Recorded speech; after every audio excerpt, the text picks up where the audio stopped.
يا شريف، الجثة رقم 47 فائت. الصوت ده خرج من بق زميله محمود الساعة 3 الفجر، والضحكة اللي بعدها كانت مرعبة أكتر من أي فيلم رعب شفته في حياتي. شريف وقف في مكانه، الجثة اللي قدامه متغطية بالقماش الأبيض ابتدت تتحرك. ولا ده خياله بس دي مش بداية القصة، دي نهايتها. خلونا نرجع للأول. شريف عبد العزيز 28 سنة، بيشتغل مساعد في مشرحة في مستشفى من 3 سنين. الشغلانة دي مش سهلة، بس الفلوس كويسة والمشرحة هادية، أو زي ما كان فاكر. الساعة 8 الصبح شريف دخل المشرحة زي كل يوم. ريحة الفورمالين والمطهرات بقت جزء من حياته، حتى بيته بقى ريحته زي المستشفى. زمايله في الشغل محمود وسيد وأم محمد الأمن كانوا بيخلوا الجو مرح شوية عشان ينسوا هم الشغل. إيه يا شريف، نمت كويس امبارح؟ سأله محمود وهو بيحضر الأدوات. بس حلمت حاجات غريبة شوية. ده طبيعي يا عم، احنا بنشتغل مع الميتين، أكيد الأحلام هتبقى مختلفة. في اليوم ده وصلت 3 جثث جديدة. راجل عجوز مات في حادثة، ست في الخمسينات ماتت في العملية، وشاب في العشرينات. الغريب إن مفيش حد عارف إيه سبب وفاته. الساعة 12 الظهر الدكتور راح يتغدى، وخلى شريف لوحده مع الجثث. الهدوء اللي في المشرحة كان مريح، بس النهاردة كان مختلف. شريف حس بحاجة غريبة، زي صوت همس خفيف جاي من ناحية التلاجات. أكيد الجهاز بتاع التبريد محتاج صيانة، قال لنفسه وهو بيحضر التقرير الطبي للجثة الجديدة. فجأة سمع صوت جاي من التلاجة رقم 7. دي نفس التلاجة اللي فيها الشاب اللي سبب وفاته مجهول. شريف قرب من التلاجة وفتحها. الجثة هناك عادية، متغطية بالقماش الأبيض، بس إيده الشمال مش في نفس المكان اللي سابها فيه من شوية. لا، ده أكيد خيالي، قال وهو بيهز راسه. أكيد أنا اللي مركزتش كويس. حط إيد الجثة تاني وقفل التلاجة، بس الصوت اتكرر.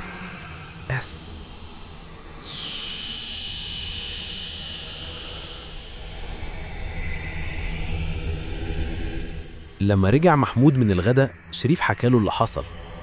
يا عم ده عادي، الجثث بتتحرك من البرد والحرارة، مش أول مرة ده يحصل. بس الصوت كان غريب شوية. ايه رأيك نتغدى احنا كمان؟ مش كده هنفضل نفكر في الحاجات دي. راحوا يتغدوا في الكافيتيريا، بس شريف ما قدرش يركز. كان حاسس ان حد بيبصله من بعيد، وكل ما يلف ما يلاقيش حد. شريف، انت ايه مالك النهاردة؟ سأله سيد. مش عارف، حاسس بحاجة غريبة. انت محتاج اجازة، الشغل ده مأثر عليك. بس ام محمد العجوزة بصت لشريف بطريقة غريبة وقالت بصوت واطي: الموتى مش بيموتوا لوحدهم، في حاجات تانية بتموتهم.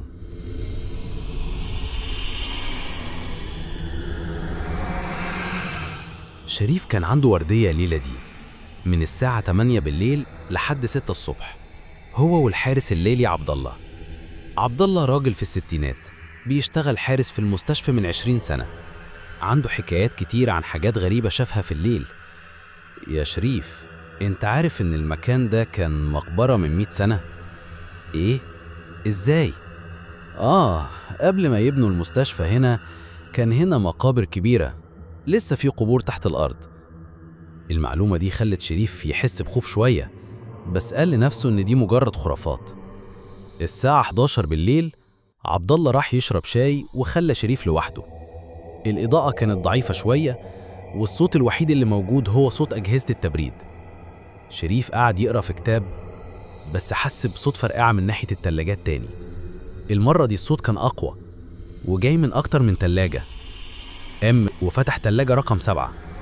الجثة في نفس مكانها، بس القماش الأبيض اللي عليها كان مبلول. ده إيه ده؟ التلاجة بتسرب مية؟ فتح تلاجة 3، نفس الحالة. تلاجة 12 برضو. مش كده وبس، الجثث كلها كان عليها مية، بس المية دي ليها ريحة غريبة.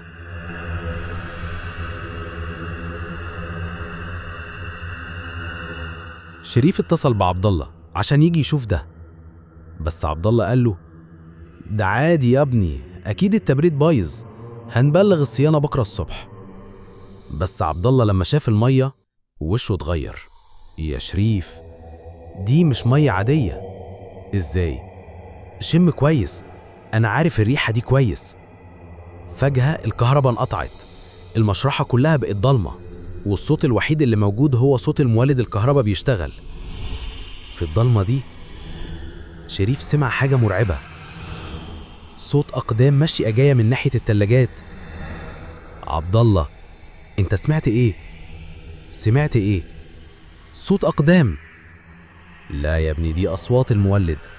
بس شريف كان متأكد ان اللي سمعه مش صوت مولد، كان صوت أقدام حافية بتمشي على أرضية مبلولة.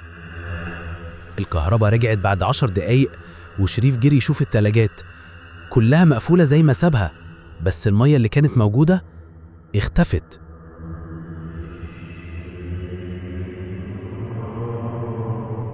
تاني يوم شريف بحث عن تاريخ المكان واكتشف حاجة مرعبة.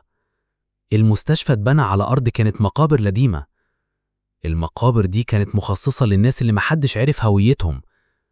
وأسوأ من كده، اكتشف إن في عام 1952 فيضان كبير حصل في المنطقة دي وغرق فيها عشرات الناس.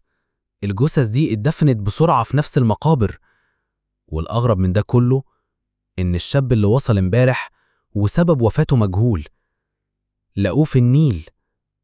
شريف بقى متأكد إن في حاجة غريبة بتحصل، بس محدش مصدقه.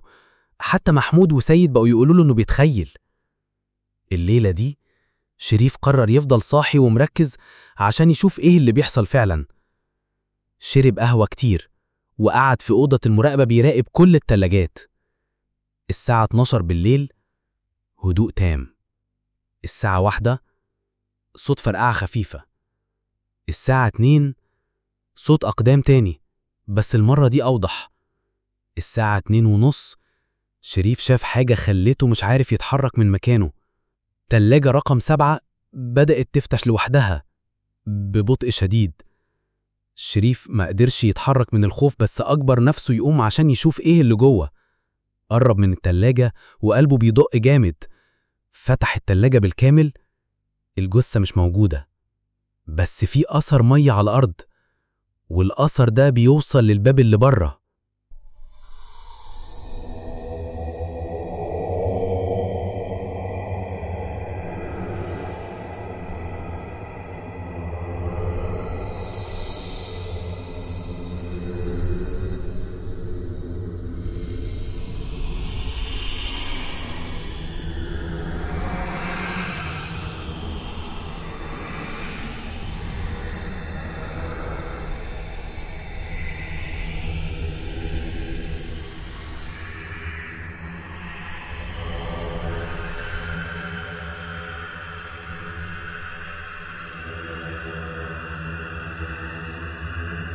شريف وقف زي المتجمد، عينيه مركزة على آثار المية اللي من تلاجة رقم 7 ويروح ناحية الباب. قلبه كان بيدق جامد، والصوت اللي سمعه من دقايق صوت أقدام حافية على أرضية مبلولة لسه بيرن في ودانه. المشرحة اللي كان دايماً بيحس فيها بالهدوء المخيف بقت النهاردة زي كابوس ما يخلصش. الريحة الغريبة اللي كانت في المية ريحة زي طين ممزوج بحاجة معدنية كانت لسه مالية المكان. ده إيه ده؟ همس شريف لنفسه وهو بيقرب من الباب الخارجي. إيده كانت بتترعش وهو بيمسك المقبض. الباب كان موارب مع إنه متأكد إنه قفله قبل ما يقعد في أوضة المراقبة. فتح الباب ببطء والضلمة اللي بره كانت كأنها بتتحرك. الممر الطويل اللي بيربط المشرحة بباقي المستشفى كان فاضي، بس أثر المية كان ممتد على الأرض زي لو حد سحب جثة مبلولة ومشي بيها. شريف طلع موبايله وفتح الفلاش. النور الضعيف كان بيخلي الظل اللي في الممر يعمل أشكال وهو أصلا مش ناقص. بدأ يمشي ورا أثر المية، وكل خطوة كان بيحس إن في عين بتراقبه من مكان مش شايفه. فجأة سمع صوت خفيف زي همس جاي من نهاية الممر. مش همس واحد، لأ، كأنه أصوات كتير بتتكلم مع بعض، بس الكلام مش مفهوم، زي لو لغة قديمة من عالم تاني. مين هنا؟ صرخ شريف، بس صوته رجع صدى في الممر الفاضي. قرب من باب حديد قديم في آخر الممر. باب كان دايما مقفول ومحدش بيفتحه. لما لمسه حس إن الحديد بارد بشكل غريب، وكان في نقط مية عليه زي لو حد فتح الباب من شوية. فتح الباب ببطء والهواء اللي خرج من جوه كانت كأنه نفس ميت.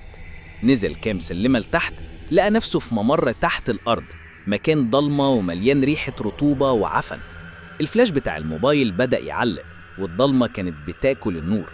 فجأة النور اتقطع خالص، وشريف حس إن في حاجة بتتحرك في الضلمة. صوت خبط خفيف زي لو حد بيجر حاجة تقيلة، وبعده صوت زي تنهيدة طويلة. مين؟ انت مين؟ صرخ شريف، بس ما كانش فيه رد غير صوت خدش على الحيطان زي لو ضوافر بتحفر في الطوب.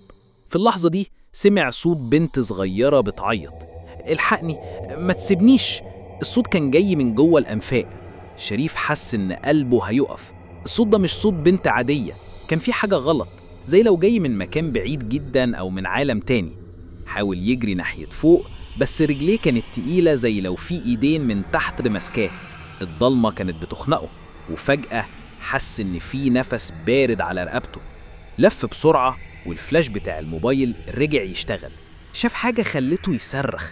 كان في ظل واقف في الممر، ظل طويل ومش مظبوط زي لو مش بشري. الظل بدأ يتحرك ناحيته بس ببطء شديد، وشريف شاف ملامح وش الشاب اللي كان في تلاجة رقم 7. الوش كان شاحب زي الميت، وعينيه كانت فاضية بس بتبصله مباشرة. انت مش ميت؟ قال شريف بصوت مكتوم وهو بيرجع لورا. الشاب مردش بس ابتسم ابتسامة مرعبة، وفجأة قال بصوت زي الريح: احنا عايزينك معانا. قبل ما شريف يتحرك الظل اختفى والكهرباء رجعت. جري على تلاجة رقم 7 وفتحها بسرعة. الجثة كانت موجودة، بس القماش الأبيض كان متشقق ومكتوب عليه بالدم: هناخدك. شريف رجع لأوضة المراقبة، قلبه بيدق جامد.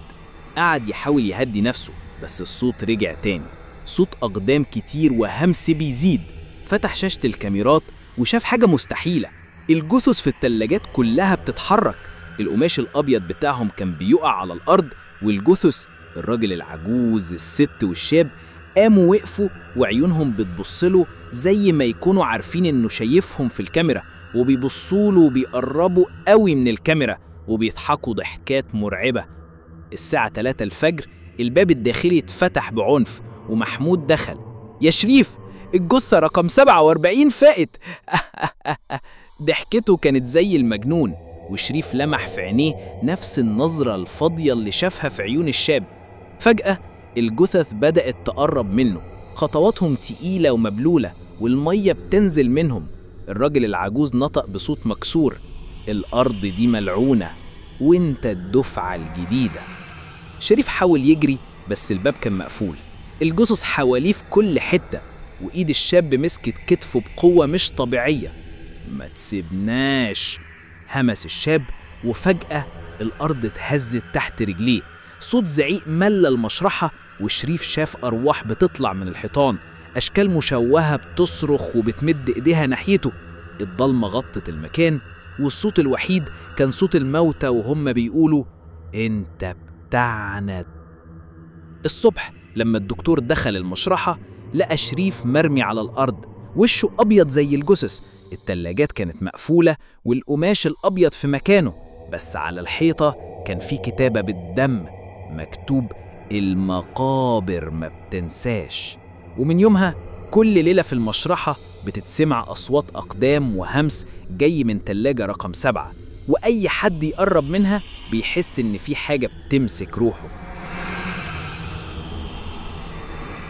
ملحوظة: القصة دي مستوحاة من أحداث حقيقية حصلت في إحدى المشارح المصرية، وتم تغيير الأسماء والأماكن لحماية الخصوصية.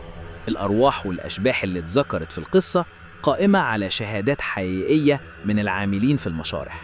لو عجبتكم القصة ادعموا القناة بالاشتراك والإعجاب، وسيبوا في الكومنتات إيه رأيكم في شريف.